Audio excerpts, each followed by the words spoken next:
ಶಿಡ್ಲಘಟ್ಟ ತಾಲೂಕಿನ ಮೇಲೂರು ಗ್ರಾಮದ ಭಕ್ತರಹಳ್ಳಿ ರಸ್ತೆಯಲ್ಲಿ ಬರುವ ಎಸ್ಜೆಸಿ ಕನ್ನಡ ಹಾಗೂ ಆಂಗ್ಲ ಮಾಧ್ಯಮ ವಿದ್ಯಾಸಂಸ್ಥೆಯಲ್ಲಿ ಇಂದು 7ನೇ ತರಗತಿ ಮಕ್ಕಳಿಗೆ ಬೀಳ್ಕೊಡುಗೆ ಸಮಾವೇಶ ಮತ್ತು ಮಾತೃಭೋಜನ ಕಾರ್ಯಕ್ರಮ ಹಾಗೂ ಗ್ರಾಜ್ಯುಯೇಷನ್ ಡೇ ಕಾರ್ಯಕ್ರಮವನ್ನು ಹಮ್ಮಿಕೊಳ್ಳಲಾಗಿತ್ತು. ಮಕ್ಕಳು ಗುರುಗಳ ಗುಲಾಮರಾಗಿ ಬದುಕಿದರೆ ಮಕ್ಕಳ ಯಶಸ್ಸಿನ ಮೆಟ್ಟಲುಗಳನ್ನು ಬೇಗ ಕಾಣಬಹುದು. ಮಕ್ಕಳು ವಿದ್ಯೆಯ ಜೊತೆ ಸಂಸ್ಕಾರವು ಬಹು ಮುಖ್ಯ ಗುಣಗಳು. ಅವು ಜೀವನದಲ್ಲಿ ನಮ್ಮನ್ನು ಉನ್ನತ ಸ್ಥಾನಕ್ಕೆ ತಲುಪುವಂತೆ ಮಾಡುತ್ತದೆ ಎಂದು ಎಸ್ಜೆಸಿ ಸಂಸ್ಥೆ ಕಾರ್ಯದರ್ಶಿಗಳಾದ MS ಗೋಪಿನಾಥರವರು ತಿಳಿಸಿದರು. ಹಾಗೂ ಶಾಲಾ ಶಿಕ್ಷಕಿಯರು ಹಾಗೂ ಶಿಕ್ಷಕರು ವಿದ್ಯಾರ್ಥಿಗಳಿಗೆ ಒಳ್ಳೆಯ ವಿಚಾರಗಳನ್ನು ಹಂಚಿಕೊಳ್ಳುತ್ತಾ ಮಕ್ಕಳು ವಿದ್ಯಾಭ್ಯಾಸದಲ್ಲಿ ಎಷ್ಟೇ ಉನ್ನತ ಸ್ಥಾನಕ್ಕೆ ಬೆಳೆದರೂ ನಿಮ್ಮ ಶಾಲೆಯನ್ನು ಗುರುಗಳನ್ನು ಮರೆಯಬಾರದು ಎಂದು ತಿಳಿಸಿದರು. ಇನ್ನು ಶಾಲೆಯಲ್ಲಿ ಸಾಂಸ್ಕೃತಿಕ ಕಾರ್ಯಕ್ರಮಗಳನ್ನು ಹಮ್ಮಿಕೊಳ್ಳಲಾಗಿತ್ತು. ಶಾಲೆಯಲ್ಲಿ ನಾವೆಲ್ಲ ಒಂದೇ ಎಂಬ ಭಾವನಾತ್ಮಕ ಗುಣಗಳು ಮಕ್ಕಳಲ್ಲಿ ಮೂಡಬೇಕು ಎಂದು ಮಾತೃಭೋಜನ ಕಾರ್ಯಕ್ರಮವನ್ನು ಹಮ್ಮಿಕೊಳ್ಳಲಾಯಿತು. ಪೋಷಕರು ವಿಧ ವಿಧವಾದ ಅಡುಗೆಗಳನ್ನು ಮನೆಯಲ್ಲಿ ತಯಾರಿಸಿ ಶಾಲೆಯ ಎಲ್ಲ ಮಕ್ಕಳಿಗೆ ನೀಡಿದರು. ಈ ಒಂದು ಸಂದರ್ಭದಲ್ಲಿ ಶಿಕ್ಷಕಿಯರಾದ ರಾಧಾ SA, ಸೌಮ್ಯ N, Priyanka KN, Satish BN ಹಾಗೂ ಅಟೆಂಡರ್ ಮಾನಸ ಹಾಗೂ ಶಾಲಾ ಮಕ್ಕಳ ಪೋಷಕರು ಹಾಜರಿದ್ದರು. ಯಾಕೆ ಅಂದರೆ ಆ ವಿದ್ಯಾರ್ಥಿಗಳ ಗ್ರಹಿಕೆ ಶಕ್ತಿನ ಶಿಕ್ಷಣ ಮತ್ತು ತುಂಬ ಚೆನ್ನಾಗಿದೆ. ನೀವು ಹೇಳಿದ್ರೆ ಎಷ್ಟು ಚೆನ್ನಾಗಿ ಅವರು ಅರ್ಥ ಮಾಡಿಕೊಂಡು ತಮ್ಮ ಪಾಠಗಳನ್ನು ಯೋಚಿಸ್ತಾ ಇದ್ದಾರೆ ಅಂದರೆ ಹೇಳಕ್ಕೆ ಸಾಧ್ಯವಿಲ್ಲ. ಅಷ್ಟು ವಿಕಾಸ ಮಟ್ಟಗಳು ಇನ್ನೂ ಯಶಸ್ವಿಯಾಗಿ ಇನ್ನೂ ಎತ್ತರಕ್ಕೆ ಬೆಳೆದು ನಮಗೂ ಮತ್ತು ನಮ್ಮ ಶಾಲೆಗೆ ಹೆಸರು ತರಲಿ ಅಂತ ನಾವು ಅವರಿಗೆ ಪೂರ್ವಕವಾಗಿ ಆಶಿಸುತ್ತೇವೆ. ಮತ್ತು ಮಕ್ಕಳು ಯಾವುದೇ ಆಗಲಿ ಗುರುಗಳನ್ನು ಪ್ರೀತಿಸಬೇಕಂತೆ, ಅಭಿಮಾನಿಸಬೇಕಂತೆ. ಅವರು ಎಷ್ಟೇ ಮಾಡಿದ್ರು, ಏನೇ ಮಾಡಿದ್ರು, ಎಷ್ಟೇ ಮಾಡಿದ್ರು ಪ್ರೀತಿಯಿಂದ ಗುರುಗಳನ್ನು ಪ್ರೀತಿ ಮಾಡಬೇಕಂತೆ. ಅಂದರೆ ಗುರುವಿಲ್ಲದೆ ಯಾವ ಶಿಕ್ಷಣ ಇರುವಂತೆ ಗೊತ್ತಾ? ಗುರುವಿನ ಸಲಾಮನಾಗಬೇಕಂತೆ. ಗುರುವಿನ ಇದಾಗಬೇಕಂತ ಶಿಕ್ಷಣ ಅವರಿಗೆ ಬರೆಯೋದು. ಗುರುವಿನ ಗುಲಾಮನಾಗಬೇಕಂತೆ. ಗುರುವಿಗೆ ಗುಲಾಮ ಆಗೋಗ್ಬೇಕಂತೆ. ಯಾಕೆಂದರೆ ನಾನು ಚಿಕ್ಕ ವಯಸ್ಸಲ್ಲಿ ಯಾವ ಥರ ಗುರುಗಳ ಗುಲಾಮನಾಗಿದ್ದೆ ಅಂತಂದರೆ ಇವಾಗ ಅರ್ಥ ಆಗ್ತಾ ಇದೆ. ಅವ್ರ ಮನೆಗೆ ನೀರು ಸೆಟ್ಕೊಡ್ತಾ ಇದೆ, ಬಾವಿಯಲ್ಲಿ ಕೊಡ್ತಿದೆ, ತರಕಾರಿ ಇನ್ನೊಂದು ಮತ್ತೊಂದು ಹಾಲು ಎಲ್ಲ ತಂದು ಕೊಡ್ತಾ ಇದೆ. ನಾನು ಚಿಕ್ಕ ಹುಡುಗರಲ್ಲಿ ಅವಾಗ ಗೊತ್ತಾಗ್ತಿದ್ವಿ, ಅವಾಗ ಗೊತ್ತಾಗ್ತಿಲ್ಲ, ಇವಾಗ ಗೊತ್ತಾಗ್ತಿದೆ. ನಾನು ಅಷ್ಟು ಮಾತ್ರ ಮಾಡಿದ್ದಕ್ಕೆಲ್ಲ ದೇವರು ನನಗೆ ಈ ಥರ ಇಟ್ಟಿದ್ದಾರೆ ಅಂತ.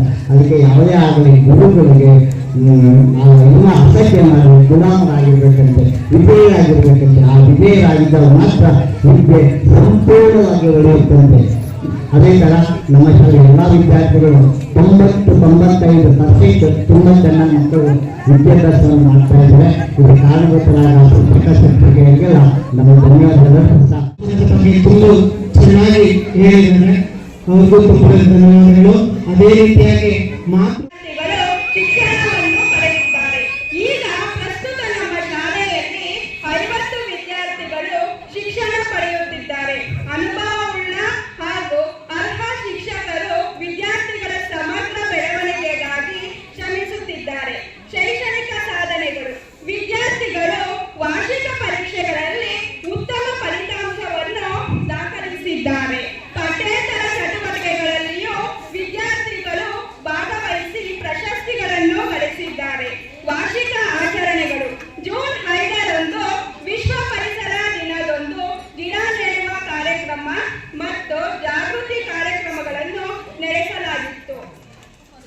ಜೂನ್ 21ರಂದು ಶಾಲೆಯಲ್ಲಿ ವಿಶ್ವ ಯೋಗ ದಿನಾಚರಣೆಯನ್ನು ಆಚರಿಸಲಾಗಿತ್ತು.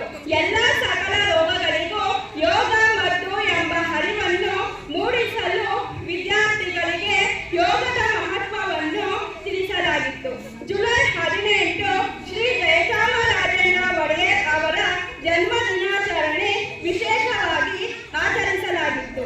ಆಗಸ್ಟ್ 15ರಂದು ಸ್ವಾತಂತ್ರ್ಯ ದಿನಾಚರಣೆ ಪ್ರಯುಕ್ತ ಧ್ವಜಾರೋಹಣ ಕಾರ್ಯಕ್ರಮ ಹಾಗೂ ಸ್ವಾತಂತ್ರ್ಯಕ್ಕಾಗಿ ಹೋರಾಡಿದ ವೀರರ ಜೀವನ ಚರಿತ್ರೆಯನ್ನು, ಅವರ ಆದರ್ಶಗಳನ್ನು ತಿಳಿಸಲಾಗಿತ್ತು ಮತ್ತು ಸಾಂಸ್ಕೃತಿಕ ಕಾರ್ಯಕ್ರಮಗಳನ್ನು ನಡೆಸಲಾಗಿತ್ತು. ಸೆಪ್ಟೆಂಬರ್ 5ರಂದು ಶಿಕ್ಷಕರ ದಿನಾಚರಣೆ ಗೌರವ ಸಮಾರಂಭಗಳೊಂದಿಗೆ ಆಚರಿಸಲಾಗಿತ್ತು. ನವೆಂಬರ್ 14ರಂದು ಮಕ್ಕಳ ದಿನಾಚರಣೆ, ವಿವಿಧ ಸ್ಪರ್ಧೆಗಳು ಮತ್ತು ಮನರಂಜನೆ. ಒಬ್ಬ ಹಿತೈಷಿಯಾಗಿ, ಒಬ್ಬ ಮಾರ್ಗದರ್ಶಿಯಾಗಿ ಹೇಳುತ್ತೇನೆ, ಕನಸು ಕಾಣುವುದನ್ನು ನಿಲ್ಲಿಸಬೇಡಿ, ಪ್ರಯತ್ನ ಮಾಡುವುದನ್ನು ಬಿಡಬೇಡಿ. ನಿಮ್ಮ ಪ್ರತಿಯೊಂದು ಹೆಜ್ಜೆಯಲ್ಲೂ ಯಶಸ್ಸು ನಿಮ್ಮ ಜೊತೆಯಾಗಲಿ. ನಿಮ್ಮ ಭವಿಷ್ಯ ಬೆಳಕಿನ ಸುಂದರ ಮೂರ್ತಿಯನ್ನಾಗಿ